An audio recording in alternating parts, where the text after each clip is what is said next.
আগামীকাল গড়িয়া পূজা, তাই আগের দিন অর্থাৎ আজ কিন্তু চলছে প্রস্তুতি জোর কদমে। ধর্মীয় রীতিনীতি মেনে গড়িয়া পূজার প্রস্তুতি একেবারে চূড়ান্ত রাজধানী আগরতলা সহ রাজ্যের বিভিন্ন প্রান্তে। বিশেষ করে দেখা যাচ্ছে প্রগতি মাঠ, Krishnanagar, boys club, Netaji club, Cosmopolitan club এবং বিভিন্ন জায়গায় শেষ তুলির টান চলছে।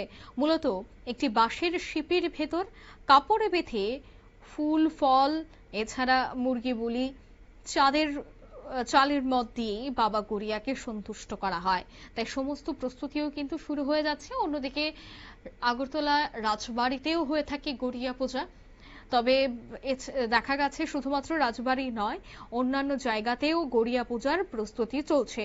উদ্যোক্তাদের ব্যস্ততা তুঙ্গে। কি উঠে আসছে বিস্তারিত শোনাবো। পূজাকে ঘিরে এবং কখন থেকে শুরু হবে কাজ? গড়িয়া পূজা এটা আমাদের ক্লাবের নবম বর্ষ এবছর। এমনিতে গড়িয়া পূজাতে কালকে 8টা থেকে সকাল 8টা থেকে শুরু হবে। আর সন্ধ্যায় সাংস্কৃতিক অনুষ্ঠান আছে গড়িয়া পূজাকে কেন্দ্র করে। সেখানে এই আমাদের এলাকা বা আশেপাশে সবাই আসবেন। আমরা এবং আমাদের এমএলএও, আমাদের এই কেন্দ্রের এমএলএ তথা আগরতলা মিউনিসিপ্যালিটি কাউন্সিলের মেয়র উপস্থিত থাকবেন।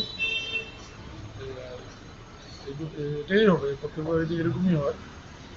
দর্শনার্থীদের জন্য মিষ্টি থাকবে, পূজার পিঠে যারা আসে, তার পাশাপাশি সন্ধ্যায় প্রসাদ বিতরণ এবং সাংস্কৃতিক অনুষ্ঠান।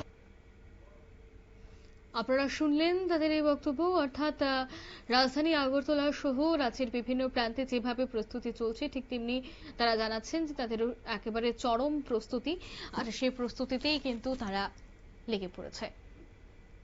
নিয়ে নিচ্ছি ছোট একটি বিজ্ঞাপন বিরতি, সঙ্গে থাকুন।